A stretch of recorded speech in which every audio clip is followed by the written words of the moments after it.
एक हमारी राधा रानी, तुझे बाके बिहारी सरकार, हमारे दो ही रिश्तेदार। जब आप लोग ज्यादा दुख में रहो, जब आपको संसार का पूरा कष्ट हो, तो किसी के सामने मत रोना। संसार के सामने रोगे तो वो हंसी उड़ाएगा, पाप किए सो निकल गए। ये संसार बड़ा खतरनाक है, यहाँ कोई किसी का नहीं। हमारे लिए इतनी जनता बैठी, कल के दिन अकस्मात हमें कोई कुछ हो जाए, मान लो हम ऊपर भी चले जाएं, मान लो अगर हम भगवान के पास भी चले जाए तो जनता ये कछु किया होगा सो बीच के बीच सटक गए।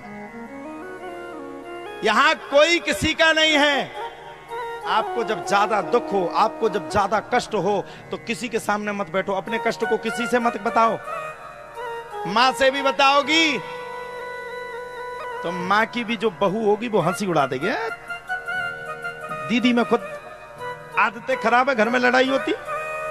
जब आपको ज्यादा बुरा समय आ जाए तब मंदिर में बैठ करके एक दीपक को जला करके भगवान के सामने बैठ करके कहना, भगवान हमारा कोई नहीं, सिर्फ तू है, और मैं जानता हूं जो तू करेगा वो अच्छा करेगा। भगवान आज हमारे बुरे दिन हैं, मुझे एक एहसास है कि यही दीपक एक दिन संसार की तरह ऐसा उजेला करेगा कि सारे संसार में एक बार मुझे भी जीने का मौका मिलेगा। भगवान से कह के देखो, अपने बुरे दिन भगवान को बताओ, संसार को मत बताओ। ये संसार किसका है भाई? कौन किसका है कोई किसी का? एहसान तो नहीं मानता आदमी चलने फिरने का।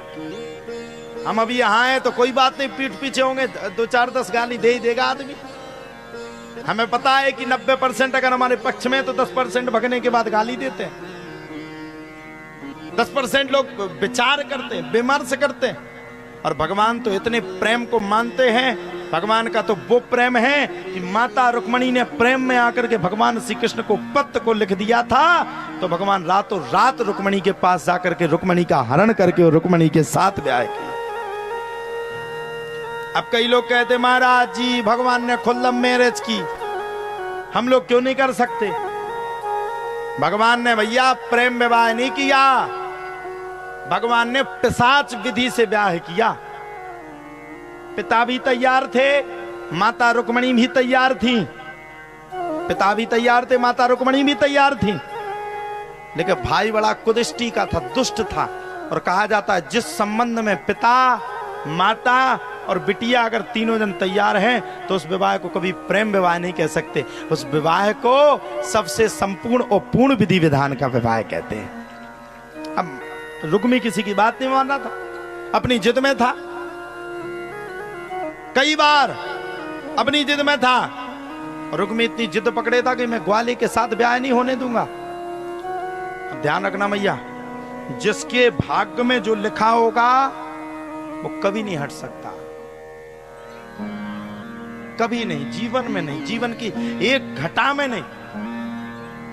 आपके विवाह का अगर किसी दूसरे के व्यक्ति के भाव में लिखा है तो वो आपको मिलेगा, अगर नहीं लिखा तो कितना मर जाओ फोन पे वीडियो कॉल कर करके, आओ कितना बात कर करके मर जाओ, अगर भाग्य में आपके नहीं लिखा तो वो आपको कभी प्राप्त नहीं होगा। अब कई लोग कहते, कई लोग प्रश्न करते महाराज जी प्रेम विवाह क्यों नहीं कर सकते? सबका ये प्रश्न है, प्रेम विवाह क्यों नहीं कर सकते? आप बताइए, जब हमारा बचपन था और जब हम कपड़ा गीले करते थे, कहा जाए तो जब हम बचपन में सूसू करते थे, सभी करते हंसबे की क्या बात, जो पैदा वो पेशाब नहीं करत तू का है? सब करते थे। रात्रि के समय में जब हम बिस्तर को गीला करते थे तो बताइए उस समय हमारी रक्षा करने के लिए कौन आता था? कौन रक्षा करता था हमारी? कौन करता था बताओ मैया? माता और पिताजी तो करवट ले लेते हैं, भाड़ में तो जाए, रात के समय में क्या कर रहा है, लेकिन माता रात्रि के समय में जग करके खुद गीले स्थान पे सो जाती थी। ध्यान करिए, खुद गीले स्थान पर सो जाती थी, लेकिन अपने बालक को कभी भी गीले स्थान पर नहीं सोने दिया, हमेशा उसको सूखा स्थान देकर के उसको निद्रा दी। बताइए साहब, क्या उस मां से ज्यादा कोई हमसे प्रेम कर सकता है? बताइए, क्या उस मां से ज्यादा हमसे कोई प्रेम कर सकता है? और माता पिता जो हमारे लिए निर्णय करेंगे, क्या वो अच्छा करेंगे कि बुरा करेंगे? बताइए, अच्छा करेंगे कि बुरा? जिनने पाल पोस करके इतना तुम्हें बड़ा कर दिया, इस दुनिया में मुंह दिखाने के लायक कर दिया। मान लो हल्के में तुम्हारी मम्मी ने तुम्हारी सुटाई न करी होती, पोलियो के इंजेक्शन न लगवाए होते, सो टांगे टेढ़ी हो जाती, मुर्गा कहीं फिरती। फिर कर तो कोई तुमसे लव मैरिज, जब जानते हम, फिर करता कोई? लंगड़ो हो जाती, फिर कोई ब्याह करता तुमसे? माता पिता संतान को क्यों रोकते हैं? क्योंकि माता पिता का भी एक कर्तव्य है, जिसने पाला, जिसने पोसा, जिसने दिनों रात मेहनत की, जिसने तुम्हें खड़ा किया, जिसने तुम्हारी पढ़ाई के लिए एक एक रुपए खून पसीने की कमाई लगा करके तुम्हें पढ़ा लिखा करके बड़ा किया, अगर वो जीवन का एक अधिकार तुमसे मांग रही है तो कौन सा गुनाह कर रही है? एक अधिकार अगर वो तुमसे कह रही है कि हम ब्याह अपने हिसाब से करेंगे, तो क्या दिक्कत है तुम्हें? क्या दिक्कत है? और सुनिए, माता पिता को कोई बुराई नहीं, वो घर देख करके इसलिए ब्याह करते हैं क्योंकि वो सोचते हैं कि मैंने इसको फूलों में पाला है, कभी कभी ऐसा घर इसको न मिल जाए कि इसको वहां पर कांटे गड़ने लगे। इसके लिए माता पिता तुम्हारे लिए दिनों रात प्रयास करके अच्छा कर देखते हैं। और हम कहते हैं, जो मनुष्य,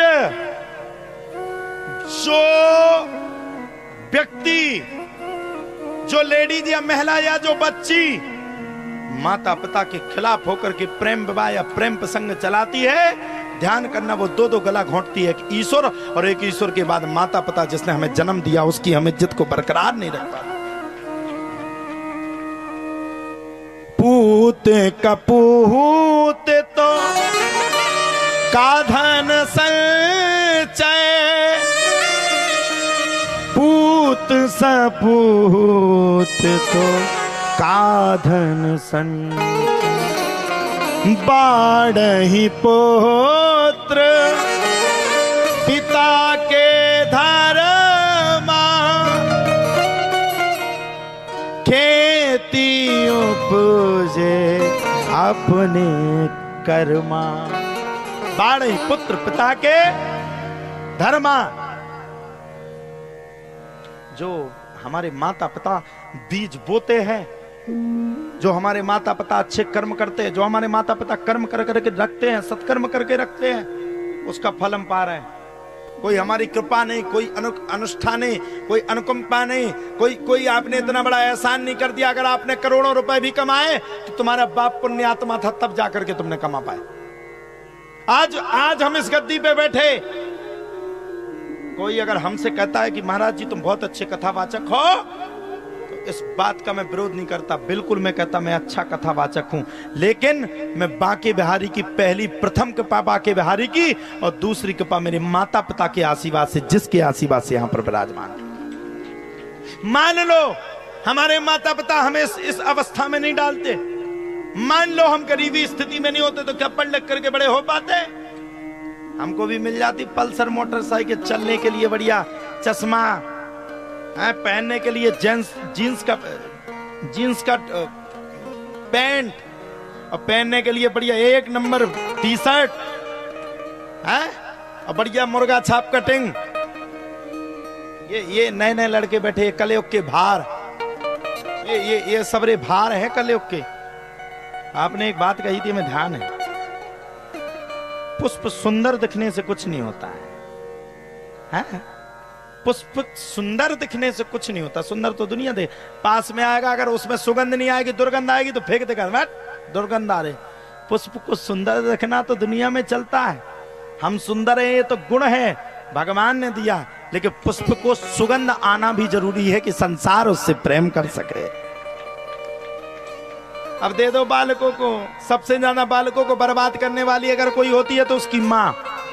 बाप रोकेगा गाड़ी नहीं देना, अरे दे दो, लड़का है पढ़ने के लिए महोबा जा रहा, चले जा रहा भैया, कब रही के आगे। हम जिए मरेंगे यार की दुनिया यार, गाड़ी ऐसी चल रही यूं साए, और जो साइकिल से चले जा रहे हैं उनके साइड देख के झुकेगा नहीं, चले जा रहे। हम ऐसे करेंगे प्यार की दुनिया याद, बगल में डरो तो गज्जा को गोबर, तार हतु मुंडा, चले जा रहे थे स्टाइल में। और जैसे ही गोबर में परो तार तो दो ही भाई चिकने और फिसले सो दो ही चोने लाल हो गई। बगल वाले जो साइकिल से जा रहे थे वे बोले हम ऐसे करेंगे प्यार की धुतिया याद करे। कभी पैसे वाले का लड़का प्रधान जी कभी पढ़ नहीं सकता, तुमने गरीबी देखी होगी, हमने गरीबी देखी करीब से, करीब से। पैसे वाले का कभी लड़का पढ़ नहीं सकता, पैसे वाले का अगर पढ़ेगा तो वो जिंदगी भर पप्पू ही रहेगा। दुनिया में नाम रोशन कौन कर सकता है? दुनिया में नाम रोशन वो कर सकता है जिसने पैसे की कमी महसूस की होगी, जिसने माता पिता के दर्द को देखा होगा, जिसने अपने माता पिता के दुख और दर्द को रात्रि के समय जब एक समय उसको भोजन मिला होगा उस भोजन को देखा होगा। वही इस दुनिया में एसपी, कलेक्टर, डीएसपी, एमएलए, मुख्यमंत्री वही बन सकता है, कोई दूसरा नहीं बन सकता है, कोई दूसरा। चाय बेचने वाला ही एक देश को अच्छे से चला सकता है, वही इस देश का प्रधानमंत्री बन सकता है। इसलिए भैया पढ़ो लिखो, अच्छे बनो, मजबूत बनो, दुनिया में नाम रोशन करो। सुन लो, जो कोई किसी का नहीं होता, माता पिता ही अंत में काम में आते, जो लवेरिया फवेरिया किसी के नहीं होते। उनको ब्याह सुनने ब्लैक लिस्ट में मस्को तुम्हारा नंबर डरेरा पूरी रात रोत, कोई किसी का नहीं रे भैया। ये जग दुख का मेला है और चाहे भीड़ पड़े अंबर पर उड़ना तुझे अकेला है। एक दिन अकेले जाना है।